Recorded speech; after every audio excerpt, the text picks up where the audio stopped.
Alléluia, chers frères et sœurs dans le Seigneur. Je veux vous parler du sujet de la bénédiction, mais plus précisément la bénédiction au sein d'un couple. Alors pour que la bénédiction puisse se manifester dans un couple, il faudrait que le couple soit un couple épanoui. Alors je veux vous prendre l'image d'un cocotier qui représente le couple. Ce cocotier qui donne en chaque saison des grappes de coco. Ces mêmes grappes de coco qui sont remplies d'eau et de crème. L'eau pour nous donner à boire et la crème pour nous nourrir. On peut penser que ces grappes de coco représentent les enfants qui sont nés d'une union. Mais ce n'est pas de cela qu'il s'agit. Ces grappes de coco représentent plutôt la bénédiction matérielle et la bénédiction spirituelle qui découle d'un couple épanoui. C'est parce que le cocotier, c'est-à-dire le couple, est planté au bon endroit, que le cocotier est bien irrigué, qu'il est bien ensoleillé.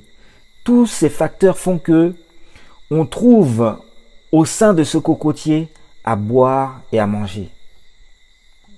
On va prendre par exemple le livre de Psaume, chapitre 1, verset 3. Je lis. Il est comme un arbre planté près d'un cours d'eau qui donne son fruit en sa saison et dont le feuillage ne se flétrit point. Tout ce qu'il fait lui réussit. Tout ce qu'il fait lui réussit. C'est ma prière pour chacun des couples qui entendent cette exhortation.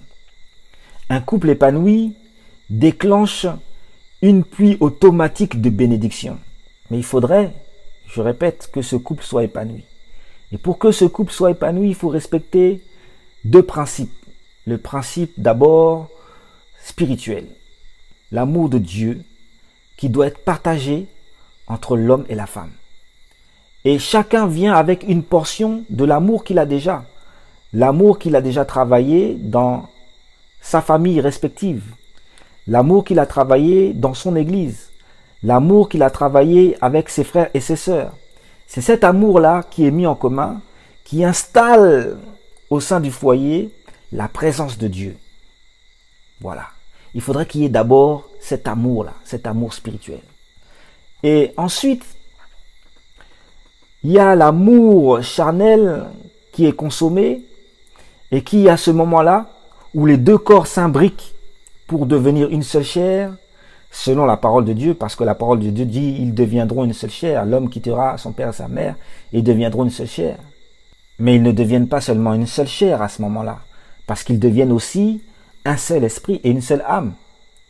Parce que l'esprit est le siège de la pensée. Et à ce moment-là, on a les mêmes pensées.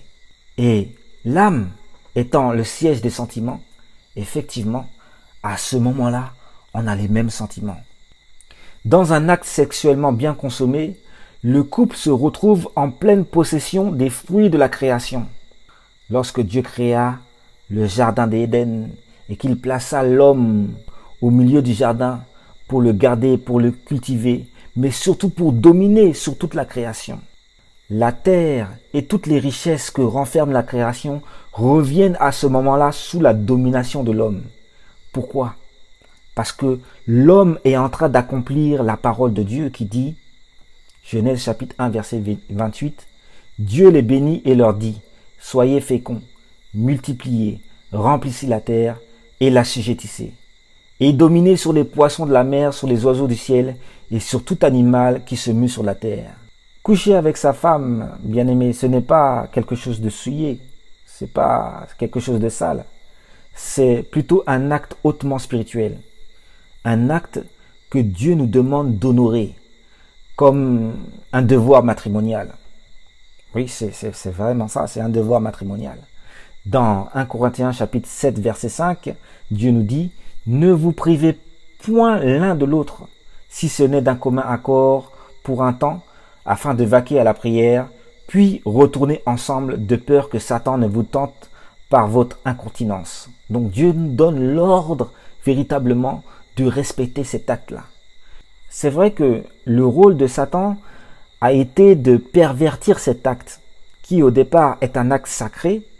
Il en a fait un acte malsain à travers la pornographie, l'adultère, toutes sortes d'immoralités qui font que pour certains, au lieu d'être bénis dans cet acte, c'est la malédiction.